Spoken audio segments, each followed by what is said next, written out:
Yep, yep, yep, yep, yep, yep, yep, yep, yep.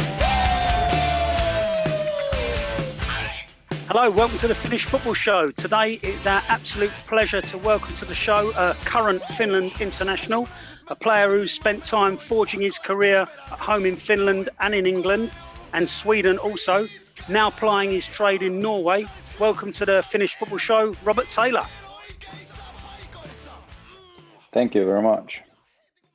Thanks for taking the time to speak to us, Robert. We know you're obviously very busy there. You're currently in Norway, halfway or so through your season with Sport Club Brann.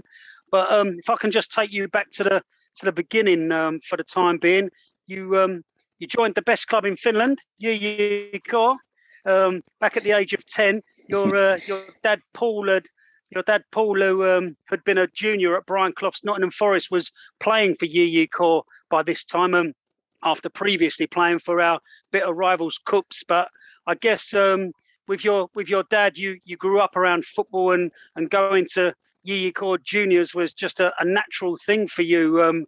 Can you just tell us about those early years, those first years as a young lad playing in Jyväskylä? Yeah, no, I started, like you said, in Huuhkajat.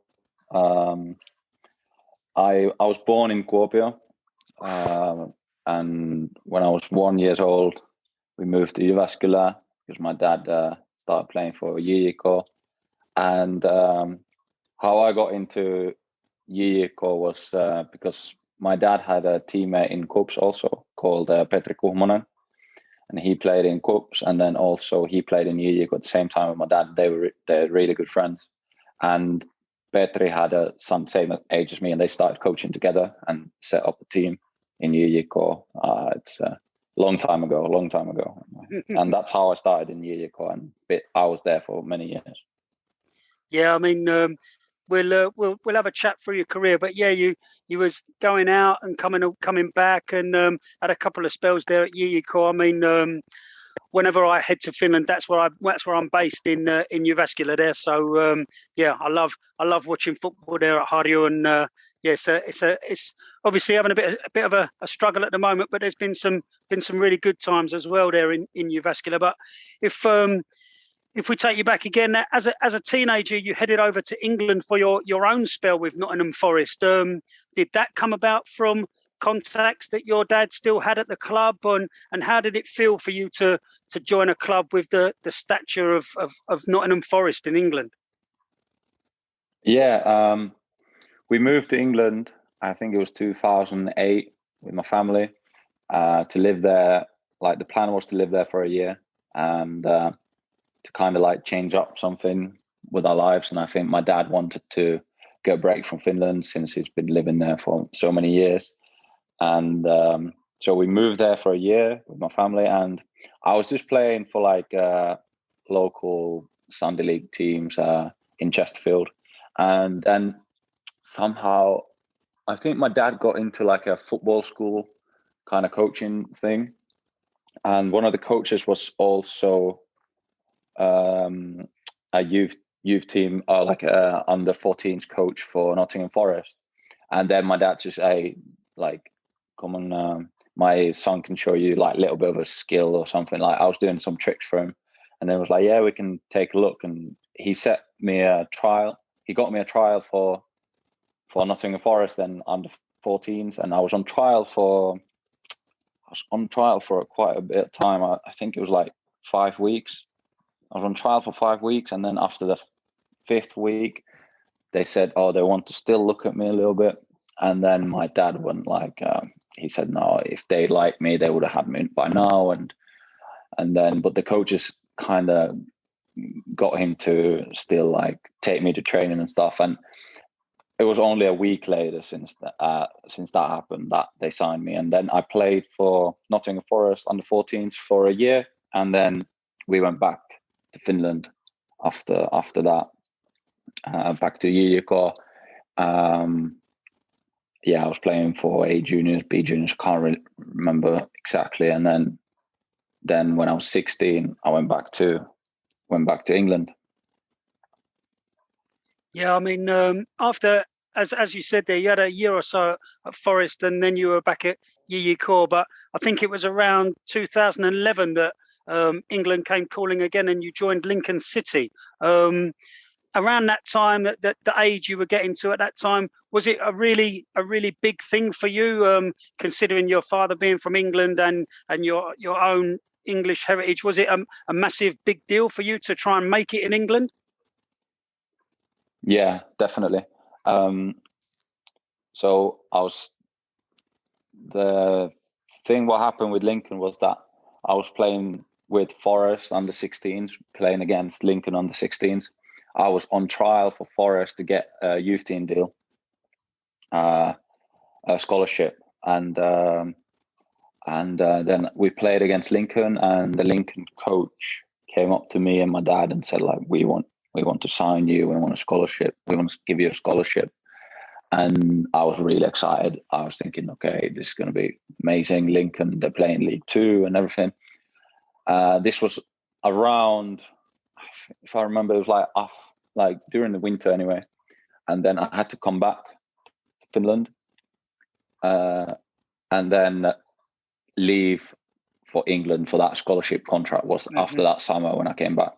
But then Lincoln got relegated that season, and they went into conference. And then there was a little bit of I think there was a day or two when me and my dad were thinking whether I should go or not. But I think in the end, we made the right decision of me going there when I was 16. It really, really helped me grow and get mature. And, I moved there alone. So it was a big thing. When I was doing it, when I was moving there, I didn't think that it's such a, like, I was thinking it's normal, like many players do it. But now when I look back at it, it's like, it's not actually that common when 16-year-olds move from like a different country to another. Yeah, I mean, that's a really interesting point that we talk about quite a lot on the Finnish football show, like young guys who may be leaving Finland, whether they go as a whole family or to, not chase the dream, but to try and make that step in that career move, or whether the young guys are going alone to start a life in a new country. It's a massive thing. So yeah, I mean, first of all, well done for you for taking that path. But I mean, you had I think you had a couple of loans from Lincoln to some of the lower league clubs, and I've read somewhere that you felt the sort of the kick and rush style of lower league English football didn't really suit your own sort of skillful, tight control ball playing. Was it hard for you at that time to keep believing in yourself, or did you manage to maintain the confidence that you would go on to forge your own career as a professional? No, it wasn't easy, and I have to be honest, I did lose faith. I was loaned out to Boston, and I can't remember if it's Boston United or Boston Town, which one's the better team. Anyway, it wasn't the better team. We're playing like 2 leagues below Lincoln, so I couldn't get in. I think Town are the lower ones. Yeah. I signed for Boston Town and couldn't get a game in there. I was sitting on the bench and couldn't get in. Then I was loaned out to Lincoln United, I think. Yeah, I was loaned out to Lincoln United. Couldn't get a game in there. Played for like 10 minutes or something. And then I was loaned out to Lincoln Moorlands, which is like the lowest I've been like in the English football. That was like proper. Well, it felt like proper Sunday League. I can't remember what standard it was or whatever. Lincoln Moorlands. I remember the pitch. I remember everything. It was just down the park where I lived, the stadium and everything. And yeah, I trained with them once a week. Went for the game. I might have started one game. I can't remember if I started one game, but I remember the moment when I thought, like, maybe I need to start thinking of something else. It was when I was sitting on the bench for them, and the coach told me before the game, he told me, like, I don't think you're good enough for this level. Then I was like, okay, well, maybe it's time to leave England or something. Yeah. We need to get that guy's name. We need to dig that guy out. I was going to say, do you remember his name? Yeah. You're better off forgetting people like. Oh man. Speaking of managers, because didn't you have a little spell at Barnet at one point as well? Yes, I did. Yeah, that was right after that. Okay, because I mean, where I went to school was near Barnet, and our Barnet were kind of the big club who took our best youth players. So not me, but was Edgar Davids the manager at the time there? Yeah, he was like the player manager. Okay. So speaking of people who knew about that level, the manager had number 1 on the back of his shirt. Yeah. Yeah, he was a character. He was a character, definitely. I think when you was at Barnet, Robert, you things started to turn around a bit, and you were on the verge of signing for them as a professional, but then the side got relegated again out of the Football League, and that meant that opportunity fell through. Again, another blow. It must have been so difficult for you, like your mental strength. I don't know if you've worked on that specifically, or your mental strength just must be unbelievable just to keep going and believing in yourself. Yeah, I mean, it was tough. When I went there, it was like when I went on trial to Barnet, they had this new facilities. I don't know if you've seen them. They built like a new training ground, a new stadium, everything. It was massive. Like it was a big deal to go there on trial. I was really like excited, and after a one week, we played against Charlton under 23s, and after that game, the coach told me that Andy McMillan was the coach back then.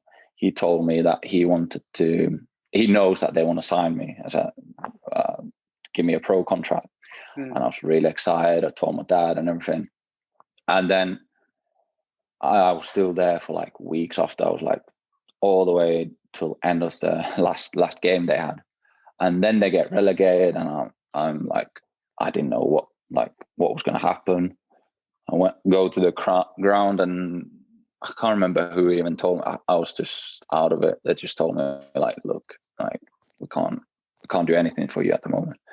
And I remember walking home from the training ground to where I was staying. I called my mom. I was crying on my phone. I was like, what the hell am I going to do now? I have nothing. Like I have nothing going on for me now. But then my mom told me, come home, we can fix something. I'm sure you can do something about it. And then it didn't take too long until my dad was my agent back then. He got me a deal for Huuhkajat. Yeah, I mean, again, not just your mental strength, but the mental strength of your family as well. It's like to sort of pick you up after that is testament to them. But as you say, a return to Finland and the familiar surroundings of Huuhkajat was next, and you soon worked your way up to a place in the first team. And as an attacking midfielder, the next 2 to 3 years saw you produce a return of 11 goals in just over 50 first team appearances at Harju. And it must have felt so good to be back playing regular football in surroundings that you knew so well. I mean, can you explain how it felt to be back in Finland after that little tour and those disappointments in England? Yeah, I mean, I was excited to come back, but it didn't turn like that for me. I was still really struggling to get minutes for the first team for Huuhkajat. I was only sitting on the bench.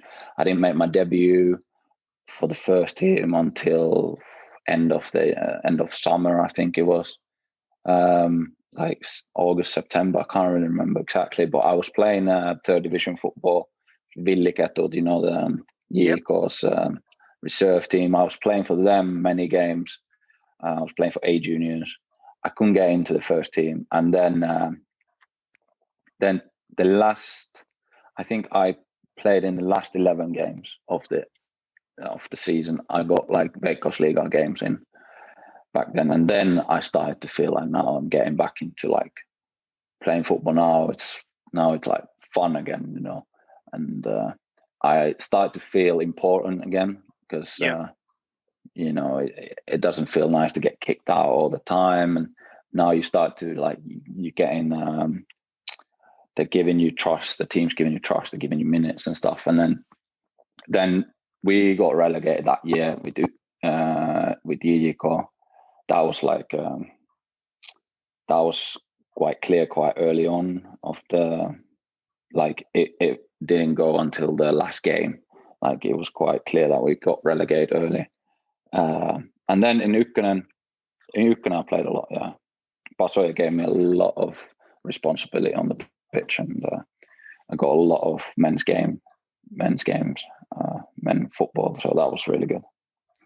Yeah, I mean, as you say, it took you a while to break through, and again, it must have been a little bit frustrating because after we've seen how you did perform when you were given those first team minutes, there was certainly players ahead of you that weren't really up to your standard. So it must have been a bit tricky. But your performances for JJK saw you secure a move back to the Veikkausliiga with Rops Rovaniemi. I remember an episode of the Finnish football show. We were previewing, I think it was the 2016 season, and I was asking from some friends from Harjunpojat who they thought the breakthrough player of the year would be, and every single one of them replied to me that it would be Robert Taylor at Rops after they'd watched you so much at JJK there. So can you tell us how that transfer to the Arctic Circle came about, and how you settled into a Rops team that was pretty much a Veikkausliiga stalwart at the time? They were regular contenders up there at that time. Yeah. First time I heard from Rops was 2015 winter, that they want me and they wanted to sign me, but then it didn't happen that winter. I still had a year left with JJK, and then I got I signed end of 2015, and yeah, I mean, Rob's career for me, it's one of the best times I've had in football. It's a really good place for a young player. I went there, I moved into the Rops house, the famous Rops house. I was living there. You know, you're surrounded by mates, you're young, you're 20, 21. And it's just football all the time, just football. And yeah, Malinen, he gave me a lot of his trust, like straight away. And even if I had a bad game or two, he'd still start me and stuff. So I'm really, really grateful for that. Yeah, your time at Rops was pretty good. I mean, your form was great. You posted a return of 19 goals in just over 50 appearances for the club, including one in the Europa League, I think. But next on your list was a transfer to Sweden, as you followed in the footsteps of another former JJK star, Eero Markkanen, when you joined AIK Stockholm. Were you pleased to get another chance away from Finland, and how did the standard of football in Allsvenskan compare to what you had been used to in those lower leagues in England and also in the Veikkausliiga? Yeah, I mean, I was really excited to sign for AIK. I think it's every young player's dream who's playing in Finland is to get a move to go play higher leagues, and I think that's just goes to everyone, every player in any league.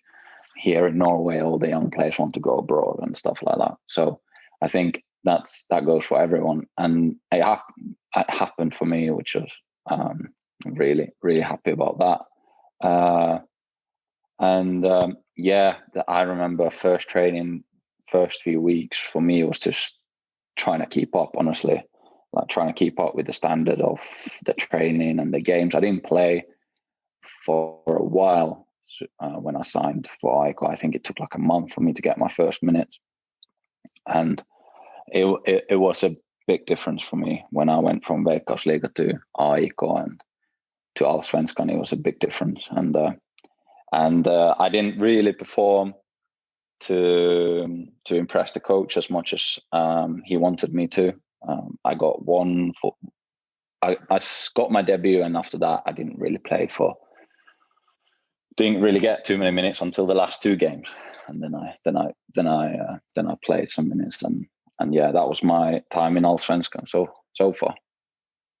Yeah, I think it's fair to say that your chances at OIK were pretty limited. I think it was 4 Allsvenskan games and then another 2 in Svenska Cupen. But did you become frustrated at all there at OIK, or did you see the whole thing as part of your personal development as a footballer?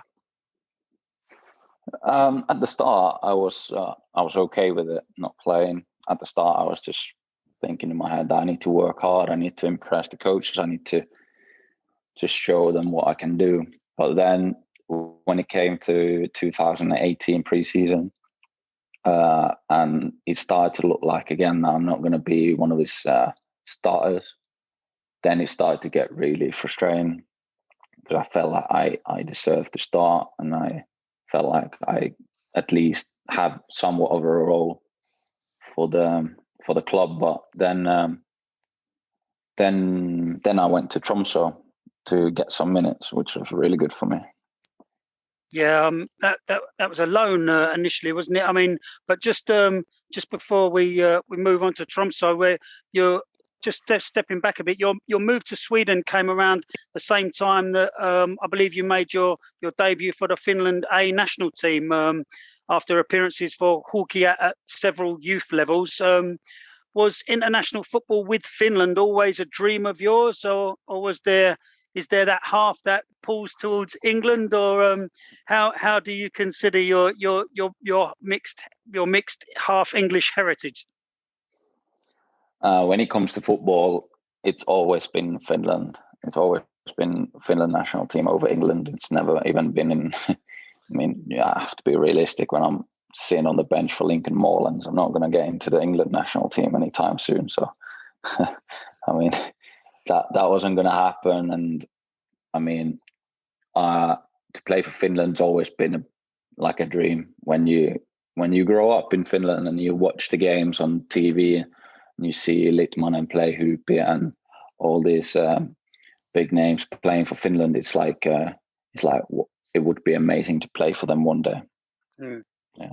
I mean, I mentioned there, a little bit that with your dad being English, there is that half and half side to you. But your dad's pretty much, you said yourself, he'd been in Finland so long that he wanted to go back to England just for a year, just to have a little bit of a respite. But he's pretty much Finnish himself nowadays. I mean, I saw the video that you sent out on Instagram a few weeks ago. He's coaching in FC Blackbird, I think, up there in Keski-Suomi. He was pretty tipped off with one of the officials in the game, and he's at least his language is pretty good in Finnish, from what I heard from there anyway.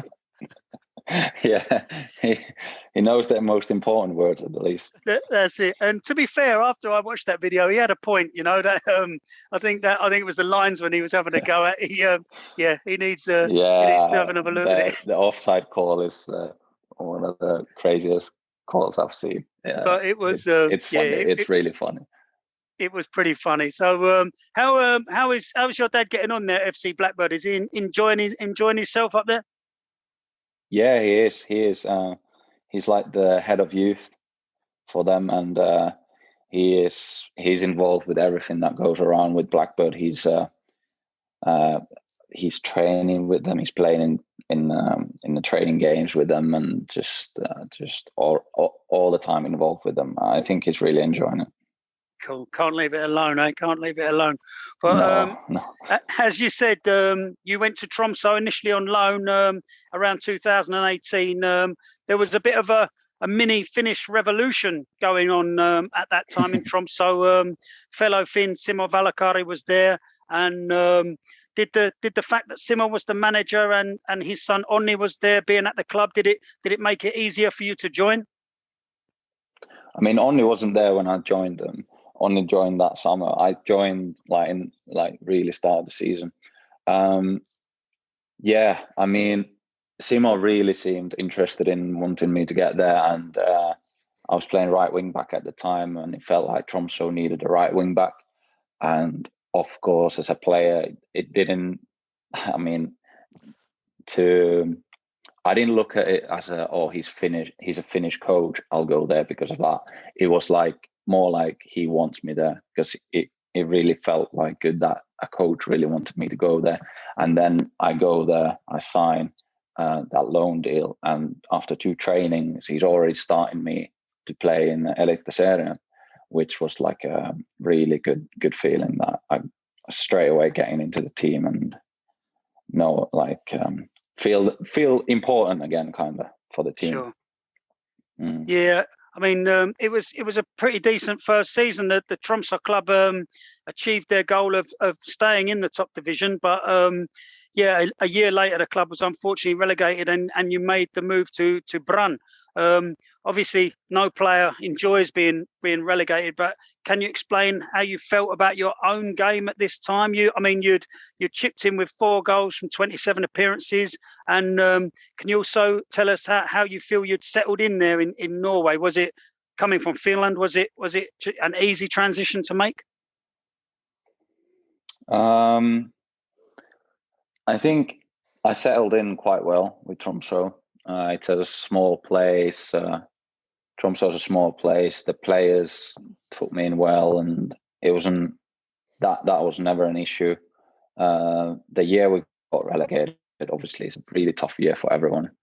Really tough year, and I felt like I didn't give everything I could have. Obviously, 4 goals, not great. It's not great with the minutes I had, and just basically. Well, I mean, once we got relegated, it was like a funeral in the stadium. It was a horrible feeling, and that's kind of the feeling that I was left after that spell in Tromsø. I mean, you hear stories, about we watch football here in England, and when teams get relegated from the Premier League, there's guys in the stands in tears and stuff, and they talk about, will the tea lady keep her job, etc. But for teams in the smaller leagues up there in Scandinavia and countries like that, I mean, relegation from the top division must just be so hard hitting. I mean, some of these, we know from our own experiences in Finland, some of these clubs are they're working on really small budgets, so it must be massive thing for that to happen. But you went to Brann after that, as we said, and your first season in Brann saw you feature in every league game, and the club finished you finished 3rd on the club's top scorer list with 6 goals. Your performances with Brann helped you force your way into the international setup more regularly, and having been part of Huuhkajat squad since way back in 2017, and you've made some appearances in friendlies and also the memorable Nations League campaign of 2018. You were now becoming a more regular selection, earning more and more minutes in the national shirt. I mean, you must have been happy to cement your place as a regular selection in Rive's squads there after having a taster of international football previously. How was that, getting that phone call more regularly to say, yeah, join up with the Finland team? Yeah, it was fantastic. Like you said, I've been around with the Finland national team for 4 years. I feel like, I think it's like 4 years. Just been in and out. Not really playing a lot. Got some games here and there, but now it felt really good since actually like starting important games, and that's a really good feeling as a player, especially when you're playing for your country, because those games are the most important games at that moment of your career, and it feels really, really good to be part of that. That was fantastic, I have to say. I mean, you said about getting more minutes there, and I think I'm right in saying in your first competitive 90 minutes in the Nations League B game away to Ireland, you provided the assist for Fredrik Jensen's goal on 63 minutes that turned out to be the winner. I mean, that must have been some feeling. Can you attempt to describe how you felt when you saw Freddie convert your clever pullback to score? I mean, I think Fredrik had only been on the pitch for 25 seconds, and he kind of latched onto your pullback, and how was that, seeing that goal go in from your assist? Oh, it was a great feeling. Great feeling. The whole game, I was just enjoying it so much. So I didn't think I was going to start that game at all. I was sitting on the bench against Wales before, and I felt like, oh, this is going to be another one of those national team trips for me, where I'm just kind of part of it, just sitting on the sidelines and watching the game. And then River tells me I'm starting. I'm like shocked. I couldn't believe it. And I went into the game thinking, like, all the times before I've started games, I've kind of been like a little bit nervous and maybe not got everything out of myself. But this game, I thought, like, off it, just go out and enjoy it. That was my main thing, like, just go out and enjoy it. What happens, you know. And it worked. Yeah. I mean, I played well that game, and I got that assist, which was a good feeling, and to win the game was fantastic. Yeah, I think the Nations League been pretty good for Finland. We've spoke about it on the Finnish football show quite a bit, but to get those competitive games where there's obviously something to play for, rather than just some friendly somewhere. It seems to be doing the Finland team really, really well. I mean, speaking of friendlies, after that Ireland game, there was a difficult friendly against Poland, but the next competitive game we played saw you go one better as you scored your first goal for Finland. It was one of the weirdest seasons with this COVID that the whole world's been going through, but thankfully there were fans in the Olympic Stadium to see it as Teemu Pukki hit a shot, and you were alive in the box and managed to lift the ball over the diving Bulgarian keeper. You seem to be surrounded by Bulgarian defenders, but your awareness caught them all out, and you celebrated there with open arms and screamed to the sky as you wheeled away. For us who can only dream of a moment like that, please, Robert, tell us how it felt to score for your country in the Olympic Stadium in front of those Finland fans. It was great. It was unbelievable. I mean, soon as Teemu kind of missed the ball and it came to me, my instinct was like, no, I have to do it. And yeah, I got my foot in, and the celebration was like, it was just like a relief, because I haven't scored for Finland ever, and it was like so much kind of like a little bit of weight on my. I've had like kind of that I want to score for Finland on me, and I think that was like my 14. I can't remember how many games, maybe 14 or 13 games without scoring, and it was just like like everything. Yeah. Kind of like that weight off my shoulder, and that celebration was like finally kind of celebration. No, it was super cool to watch, and to be honest with you, kudos to you for being alert in the box, because Teemu doesn't miss that many of them. So for you to be alert enough to see that he'd miss it and to latch onto that was something else, I think. It was a proper shank. Yeah. It was a proper shank as well. So it was like spinning and bouncing and bobbling all over the place. It could have gone anywhere. Yeah, it was. You said before that you were surprised when Rive told you were playing. He must be like the exact opposite of like Mallinen or Valakari. Like, are they? Is he like a completely different style? What's he like as a coach, Rive, and how does he compare to like Mallinen and Valakari? Oh, it's really difficult to compare coaches with who's coaching the national team and the club level, because you're seeing them every day. When I'm with Mallinen and you see I was with Valakari for 2 years. It's really difficult to compare them to Rive, since I see Rive 3-4 times a year, you know. And it would be really interesting to see Rive as a coach on like coaching a club, but for the national team, he's doing a brilliant job. Got us to Euros. We won the Nations League. Was the C group, and then we got second place in B group. He's doing a fantastic job with Finland, considering how previous managers have done. And yeah, I mean, we have great players. We have individually we have fantastic players playing for Finland, but I think how River gets the best out of everyone to play as a team is something not many managers can do. I don't think he gets the best out of everyone each game, nearly enough. Obviously, people have bad games here and there, but the way everyone just plays for the shirt is just fantastic to see. No, he's certainly doing us proud, and if you think it's interesting if it would see him managing a club, we're quite happy with him where he is. So we hope he continues for a bit longer. I mean, after that Bulgaria game, there was another 90 minutes for Finland for you. Came in the next game when we went on to do the double over Ireland, and you've been a regular feature in the team and the squad ever since. But taking a step back a bit, you were in the Huuhkajat squad already for half of the Euro 2020 qualification games, making a substitute appearance in the Armenia away fixture early in the campaign.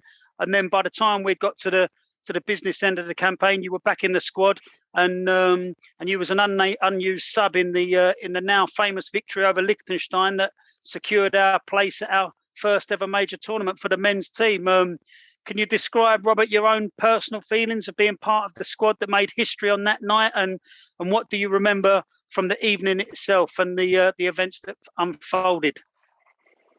Yeah, so I wasn't in the squad I was called up for the first two trips to go for the Euro, the qualifications, and then I was dropped for the next two, and then rested. I remember we say rested. Rested. Yeah, I was rested for the next two, and then I was just watching a movie at home, and I think Sauli Väisänen and Jasse Tuominen, they both texted me like, "Oh, are you in the squad? Are you in the squad?" I'm like, why would I don't know. I haven't got a call up or anything. I'm just didn't even cross my mind that I would be in the squad. And I'm like, why? And like, oh, look, I think Lassie might be injured. There's something wrong with Lassie. I'm like, oh, okay. Like, I still kind of like, okay, like, fine. Put my phone away, continue watching the movie, and then Rive just texts me about 20 minutes later. He texts me, "Hey Rob, you're in the squad." And I swear, my laptop I nearly threw my laptop onto the wall. Yeah. I was just running around screaming like I've scored a winner in the Champions League final. I was so happy. Because I knew this trip's most, like, it can be really special. That was in my head, that this trip can be the best, like the biggest night in Finnish football history. That was in my head. Like, oh my God, I can be involved in that. I can be involved in that. That's just, I was so emotional. I was so happy. And then the match day comes against Liechtenstein, and it was a little bit strange, like because it was a late game. It was a late game, and the daytime. You know, we don't do much special on a match day. You don't do much stuff with the players. You just stay in your hotel room for hours. You stay there. Maybe you go for a walk, but you stay there. You go eat. You go back to your hotel room. You go eat, and you go back, and then it's like it's the meeting before the game. You go to the game, and yeah, I mean, I told Jasse was my roommate then. I told Jasse, like, I was saying, like, bro, do you think maybe you could score your first goal today? Like, do you think you could do that for me? And I was like, yeah, I'll try. and I can't remember, it was 20 minutes later, he goes and scores. And it was, that the whole game was just like, it was amazing. Like, when the final whistle blew, it was just incredible feeling. Yeah, it was a pretty phenomenal night. It was it was an amazing feeling. So yeah, thanks to all you guys for giving us that. It was every single one of you squad members and staff members. It was fantastic. We just every Huuhkajat squad member who comes on, we just have to speak to them quickly about one thing from that night. And until we get the man on himself, we're going to keep doing it. So there's a picture going around of as the final whistle goes and the crowd with their excitement run onto the pitch. There's a photograph or a video of Juha Pirinen with his hands like this, saying, "Please, guys, no, stay back." What's going on with that, Rob? I ripped him for it for a long time as well. Yeah, I ripped we got to get him on here. For it. Oh my god, it was so funny when I saw it on the video. I couldn't believe it. But it's like, first he does the stupid celebration when we score, and he runs like this the whole length of the pitch. But then the game, instead of like celebrating with others, he decides to try and like control the crowd there. Like this. Hold back thousands of ecstatic Finns who've been waiting. Yeah, it was like, and then it's funny in the video. You can see he's like, no, and then he goes. And the next one he's cuddling someone. Yeah, it's a really funny clip, and I've made sure he doesn't forget it. Good, that's good. Yeah, we got to get him on and see if he's got any defense for it himself. But yeah, as you would say, that secured our qualification for Euro 2020, and it was what a party! It was so good. I mean, us at the Finnish football show and many of my friends in Jyväskylä, we waited with bated breath as the Huuhkajat squad for the finals was announced. But there was never any doubt in our minds really that you would be included. I mean, how confident were you yourself that you would get that call? I mean, us fans, we knew that a player like you, skillful, attack-minded, we were sure that you were going. But how confident were you that you would get the call to go to the final tournament? I was more confident than I obviously wouldn't have been if I didn't play these Nations League games and played against Switzerland in the friendly. If I didn't play these games, then I would have probably just forgotten about it. I would have just said like, there's no hope at all to get in. But since I played those games, I was excited, like kind of like thinking, now I got a good chance to get in. But it was never in my mind that I'm in. I'm not that kind. I'm still not that kind of a player who's playing for Finland national team who can just know before the trip comes that I'm in. There's no chance. And yeah, that was just, I remember a lot, me and Onni spoke about this a lot, like after this Switzerland game until the call up. I think we spoke about it nearly enough every day. We were texting each other like, oh, what if and what if not, and who's in and who's that. Like it was really, it was quite kind of nerve wracking. Yeah, it was a long way, to be honest. It was a long way. I'm not going to lie. I did lose sleep over some nights, going to sleep and just thinking about it, just like thinking about if I'm in, thinking about if not in, and I've lost sleep over it. Yeah. Yeah, I mean, we were losing sleep over the squad announcement ourselves. So if you're sort of one of the ones who's going to be in or out, I dread to think what it was like. But yeah, ultimately you made it, and as we know, we went to the Euros. So now the dust has settled. Pretty much after what was our first major tournament for the men's team, I think the main emotion for us as Finland fans looking back is one of pride, really. Especially the way in which you guys conducted yourselves in the wake of the Chrsitian Eriksen incident in our opening game. I mean, we spoke at some length recently with Joni Kauko about the feelings of the squad during that awful incident. But just quickly, can you try and explain your own emotions? Firstly, at walking out into the Parken Stadium for that game, and then secondly, when you realised what was happening to Chrsitian Eriksen just before half time. Then. Yeah, that night was something else. It was a strange.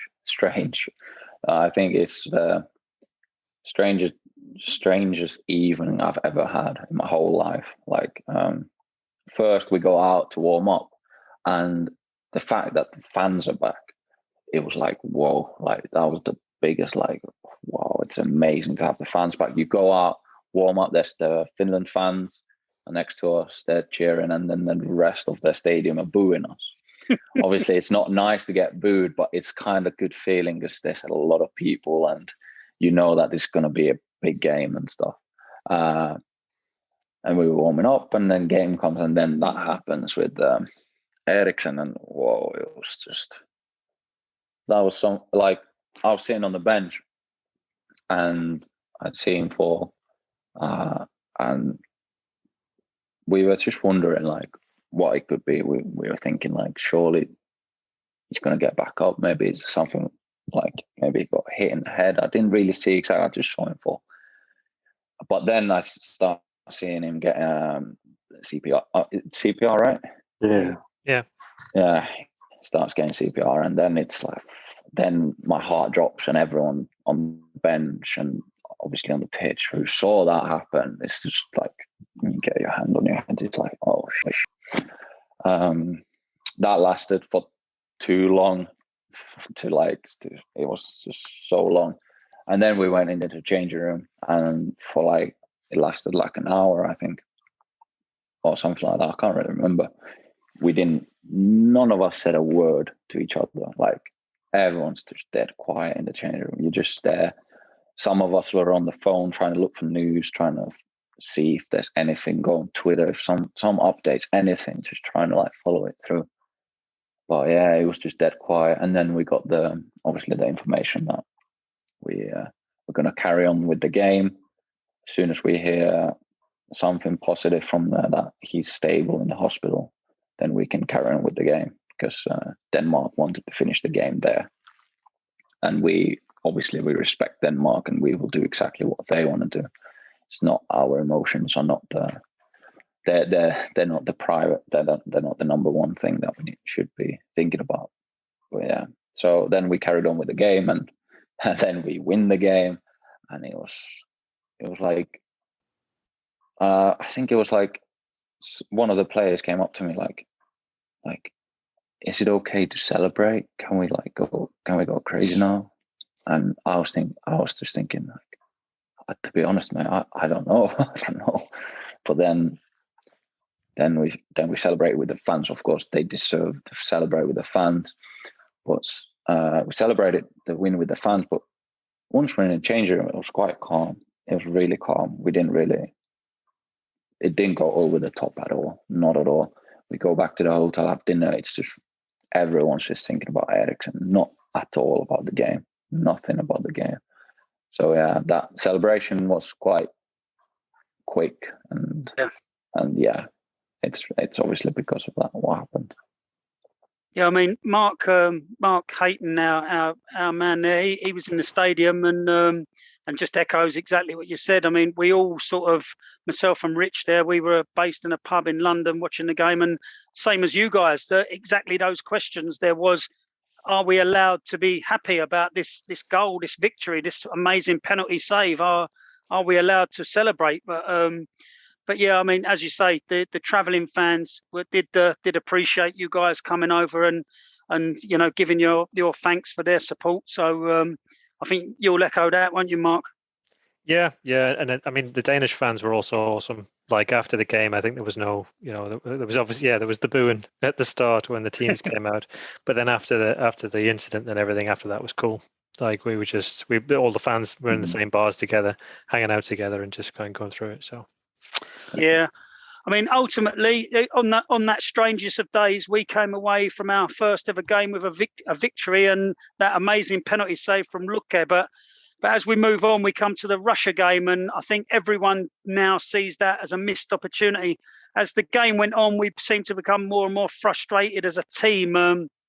Did you personally, Robert, think that you could enter the field to affect the game positively for Finland as you watched the game unfold? I know that many of us that were watching were waiting for you to come on and try and unlock something that we've seen you do before with your skill and attacking play.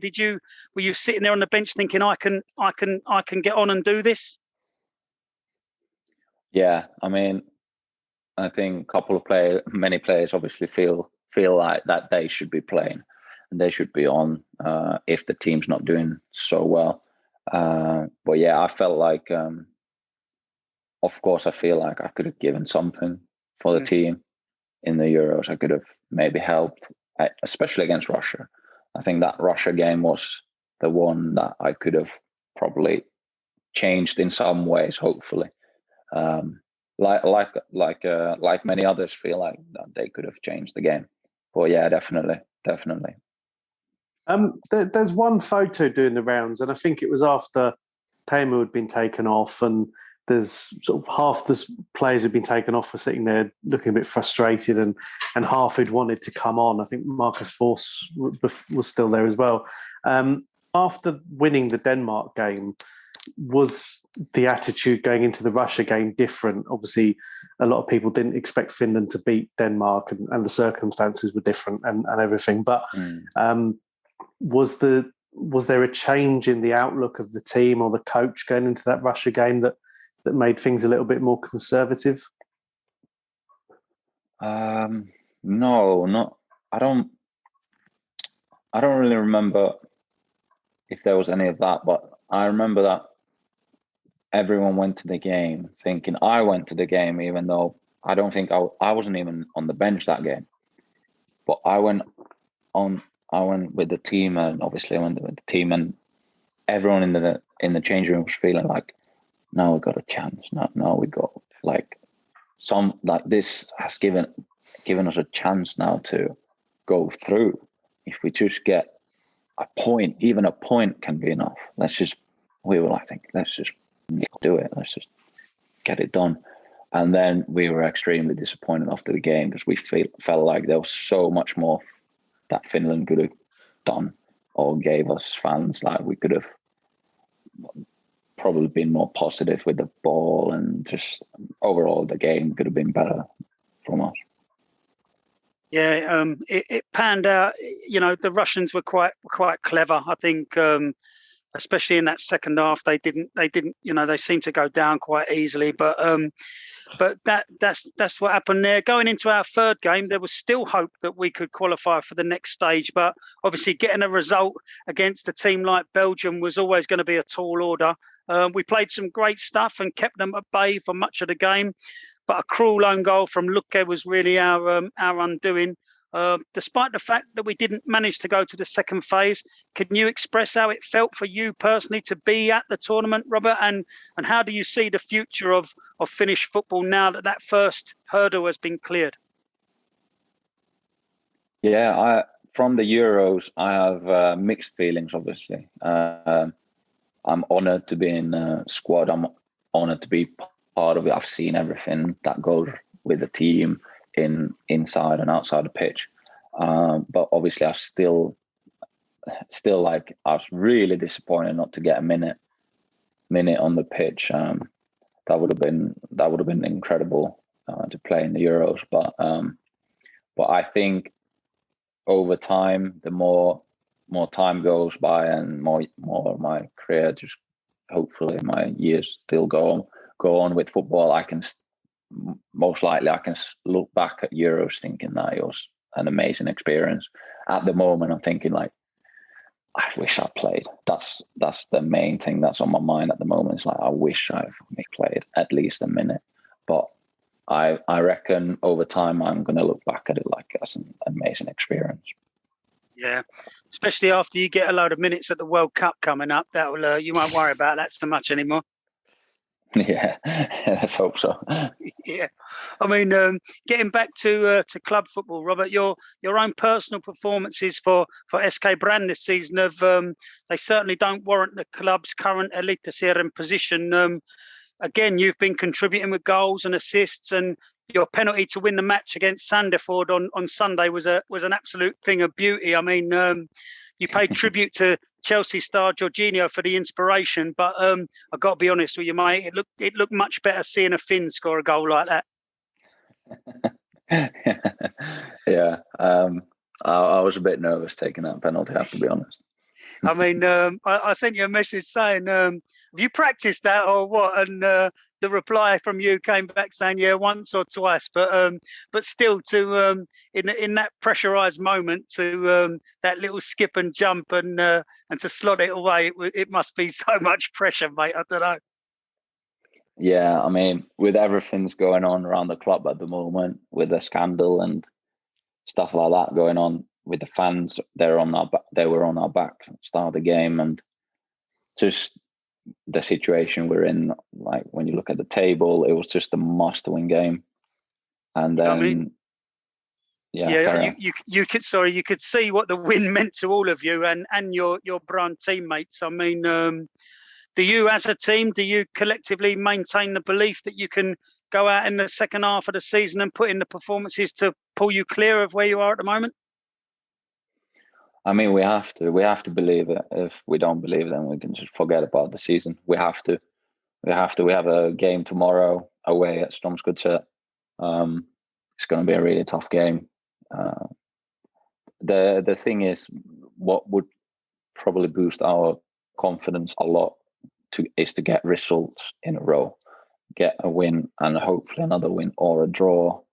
Now, then that would do a lot for us, I think.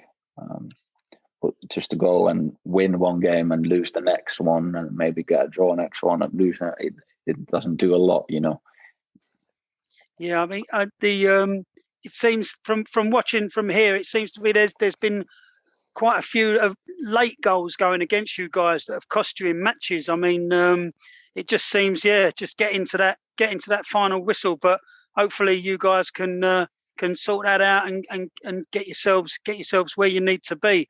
But we were speaking with the other guys on the Finnish football show. Just you mentioned that scandal. We were just speaking about that before. I mean, that even made the newspaper here in England. I say the newspaper; it was in the Sun. But don't buy the Sun. Don't buy the Sun. Yeah, don't buy the Sun. But yeah, I mean, obviously, we don't want to go too deeply into that. But yeah, what's happened's happened, and I guess you guys have just got to put it right on the pitch and get yourselves away from where you are at the moment. But yeah, I mean, you personally, you'll be back with the Huuhkajat squad soon enough. We've got some World Cup qualifiers coming up and an interesting friendly match with our old mates, Wales. We started the World Cup campaign quite okay, I have to say, with 2 draws from 2 games. But I'm sure you guys will be looking to pick up some more points in the forthcoming games. We're pretty much guaranteed a win against France as we beat them last time out. So that shouldn't be any problem.